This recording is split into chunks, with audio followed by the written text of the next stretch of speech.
Welcome to the channel. Thank you everybody for tuning in. Join me on today's video where we will be reviewing the Seestern Doxa Sub300T Homage. Now this watch does not need much of an intro. There is a lot of interest generated from the first video I did. And this is following on from the Tactical Frog release. So this Doxa Sub, it is a very iconic dive watch, and that's why when homages have come out, and I was waiting for a homage for such a long time, that it blew up so much, and it has generated quite a fair bit of hype. So I would like to get straight into this review. Let's give you a wrist check. I'm wearing the Seestern Sub Homage, and now back to the Doxa Homage, and let's have a look at the dimensions first and foremost. So the diameter of the watch is 42 millimeters. You do have a bezel size of 38.5 millimeters, and you also have a case thickness of 13.7 millimeters, a lug to lug of 45 millimeters, a lug width of 20 millimeters, and a overall weight of around 175 grams. So with regards to dimensions, pretty standard dimensions. I think the weight is pretty substantial, but most of that weight you will find that is actually in the watch head. Now with regards to specifications, you do have a full 316L stainless steel case. You do have a stainless steel bracelet, of course, with the bezel, crown and case back. The watch has a flat sapphire crystal. I think it has a slight bit of air coating, but I don't see much of a blue hue, so I'm assuming it's clear coated. You also do have 200 meters of water resistance, which is aided by a screw down crown and a screw down case back. Now the watch runs the Seiko Epson NH35 movement, which, as you guys know, is a 6 tick a second movement with a beat rate of 21,600 vibrations per hour, and with a rated accuracy of around -30 to +40 seconds, although they do run a lot more accurate than that. Now you do have a 120 click unidirectional dive bezel. This watch, I've had it on for a fair few days, and I'm ready to give you my full thoughts on this watch. I'd say this is such a great example from Seestern, being such a new brand and coming out with the homage that they have done, which I showed in the unboxing video. They look like they've got their heart set on taking over the homage market. They're also priced very, very competitively. So the pricing for this watch is £137, which is around $187, and that's for the majority of the dial options. You do have a certain dial option which is a bit more expensive, which is the mop dial or mother of pearl, which will set you back at £140 or around $191. Still very, very good value for money, and most of the Seestern watches that are homage watches are in or around this same price bracket, which is, I think, just right in the middle. So let's take a much closer look at this dial. As you can see straight away, very, very vibrant orange. You've got mainly printed features on this dial. Let's start with the text. You've got the Seestern logo at the top left corner of the dial, and at the bottom right you do have automatic 200 meters, which is the water resistance. Now around the dial, the minute track is actually printed as well, and so are the hour markers. Now in between of those hour markers, you'll see these white slithers, and that is actually the lume that has been applied. Now the lume is applied in layers. Now it doesn't look very thick, so I'll be interested to see how well the lume is on this watch. You also have a date window at 3 o'clock, which does have a really nice black outline, and the date wheel does seem to be centered. Maybe not 100% in the center, but you can see the full number. And you do also have these lines which are slightly longer at the 12, 3, 6 and 9, of course in line with the OG version. Now look at the hands. You do have the oversized minute hand, which is typical of this style of watch, and you do also have a oversized square on the second hand and quite a slim hour hand. Now the finishing on the hands, you do have some thick glossy paint applied. You can see the hands are slightly three-dimensional, and you do have the lume applied in the center of those hands.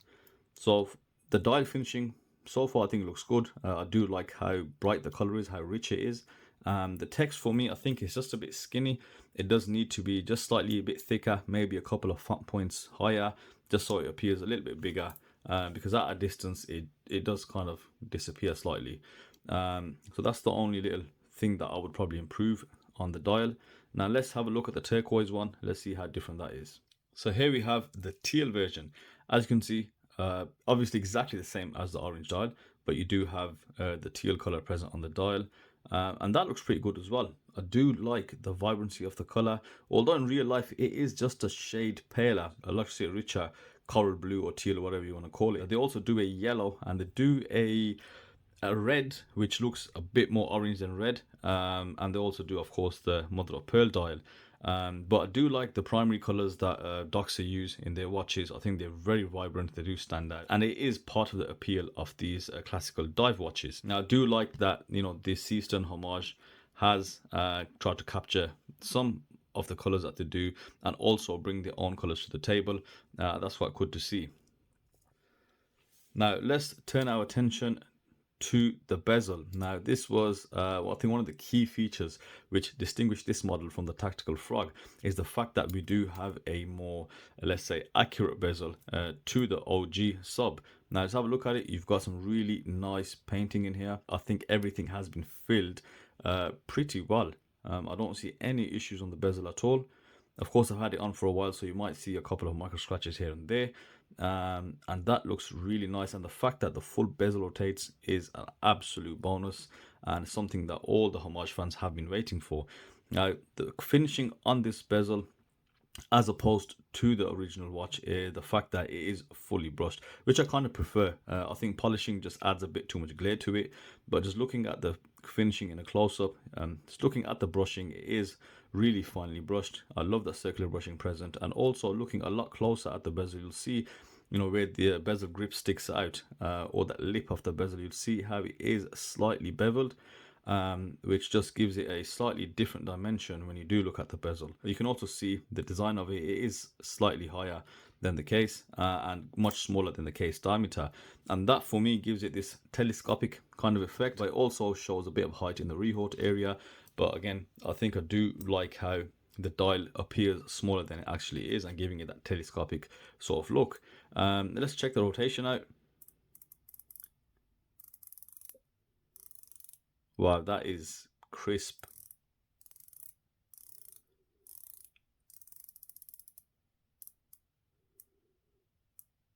So we got perfect alignment, no playback, no movement in the bezel. Now that rotation is very, very smooth. It is quite light as well, so you can see with just one thumb, I'm able to rotate it. And it is very light, but not loose at all. I think it's tactile enough to give you some good feedback on it. But I absolutely love the rotation on this. I think it is one of my most favorite bezels. I can't help but just rotate it randomly throughout the day. So I really like how they've done that. Very, very well machined. Yeah, I think they've done a really good job on the bezel. Also with the painted sort of markers, it looks really good and it looks like how it should. Just check for consistency. Yeah, very similar. And that is one of the key things, especially with Seestern being a new brand. I've really got to check for consistency to make sure, you know, there's no one-hit wonders coming through. That is really nice. I love that bezel rotation and I love the construction of that bezel as well. Very, very high quality. Now let's check out a couple of other features, and you know, like the bezel, there is another feature which immediately stood out to me as I started manipulating the watch and setting the time. So I want to take you over to the crown. You can see the crown is slightly subset into the case. It's big enough, it's got a very decent grip, so let's rotate that out. And what you'll feel is a very positive pop. Looking at the signage on there, you'll see it's the starfish that Seestern have got. So that's pretty decent. But yeah, going back to the crown. So you've got winding, of course, date setting, and the movement hacks because it is NH35. Setting the time. Now, the thing about this crown, which I've not felt on any other watch, is just how well that is threaded. When I do engage the thread and I screw it down, I cannot feel any binding. It's just so smooth. So anyone who has this model, please let me know in the comment section, is this the same for you? I've checked it on both watches and I just love how that crown goes in. Literally you cannot feel the threads at all, and it's just so perfect. And it is one of the nicest crowns that I ever had, you know, to feel. So I don't know how they've done that, and to me it feels like both the male and female parts of the thread have been polished or something, because that is just so smooth. But that's a really nice feature. It actually feels really good in hand as well. Now moving across to the case, you will see two main different types of finishing. Now the first finishing is along the A face, is this circular brushing that you see here. Now this is very finely brushed, almost satinized. You can't feel any of the marks here, and that makes it look actually quite nice. It gives it, again, as I said, that satin finish. It gives it a bit of a sheen across there, and of course it will hide all the micro scratches that you're going to get on this watch. But we turn the watch on its side, and you can see this cushion case here, and of course the sides are fully polished. Now this is a fingerprint magnet, of course, and it will show any light scratches that you might carry on this watch. But you know, that is the case with most watches. And if you look at the side, you'll also see drill lugs, which is a really good feature as it makes strap changes extremely easy. Now let's turn our attention to the case back, and you'll notice that of course it does have the wave pattern on there along with a jumping starfish. So I really like the logo. I like how they've played up the starfish and of the brand name. Now you do have specifications around the case back, and it is quite a substantial case back. Definitely feels quite thick, and that logo here feels so well done. Now from that case back, you can see the end links of the bracelet. You can see they are solid end links. They're quite short though.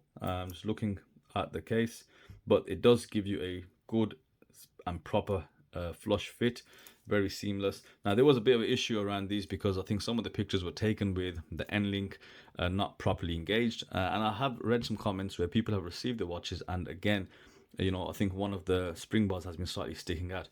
I don't know why that is. I think from the assembly side, it's quite poor that they have sent them out like that. However, you know, it's just a case of pushing it back, so it's not a big deal at all. But yeah, they are solid. They fit really well. The fit and finish is actually bang on. There's no issues with that at all. And turning our attention to this beads of rice bracelet, instantly in hand, you know, as soon as you pick this watch up, you can feel the quality of this bracelet.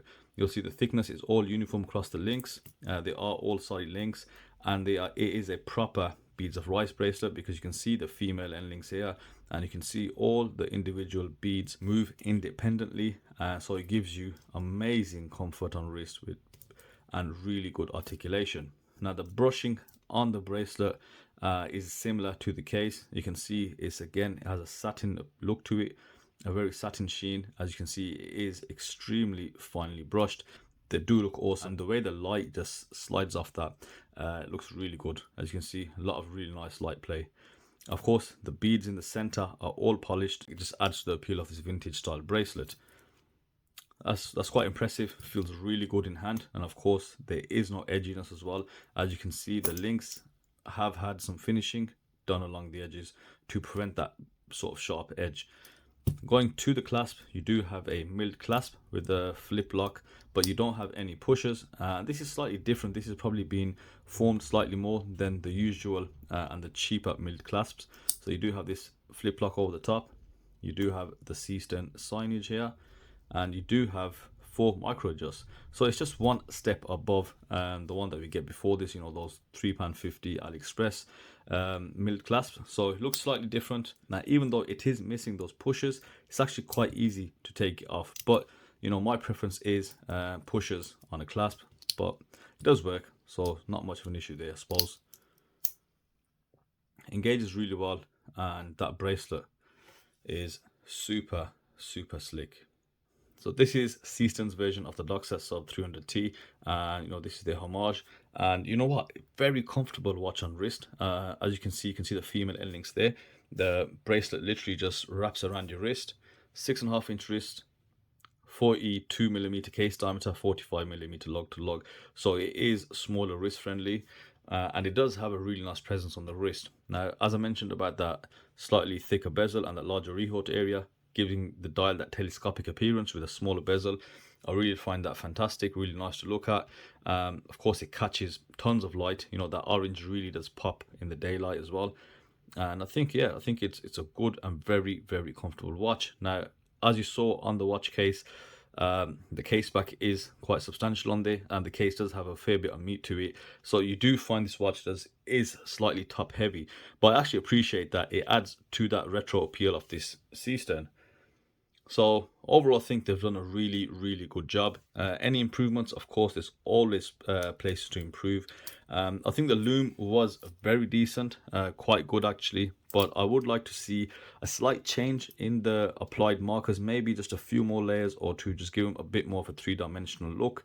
And I think that's one. And of course, there is no loom pip present on the bezel, but that was the case also in the older 300T sub. So you know, maybe they've homaged it too well, but I also think companies who do homage watches, of course, please put in your own ideas and improve where you think it is, where you see fit.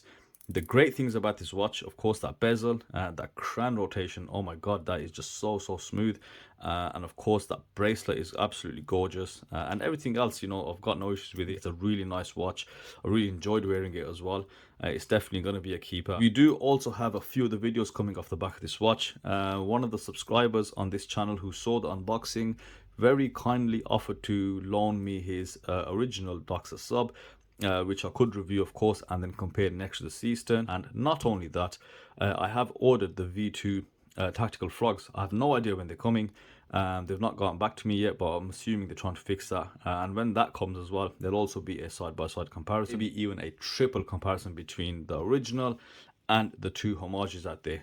So that's going to be really interesting. So I do have my work cut out for me.